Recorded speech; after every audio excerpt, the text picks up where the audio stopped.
Already metal detector আমার হাতে এসে পৌঁছাইছে। তো আমার এক্সপেরিমেন্ট চালু হয়ে গেছে। ইনশাল্লাহ প্রজেক্ট 100% ওয়ার্কিং হচ্ছে।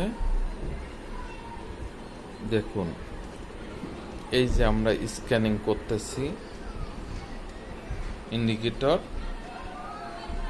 রান করতেছে না, কারণ আমি মেটাল ডিটেক্টরটা অন করি নাই।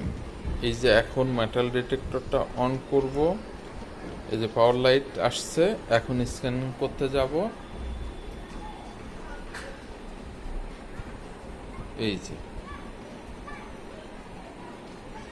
স্ক্যানিং যেই করলাম তখনই আমার ইন্ডিকেটর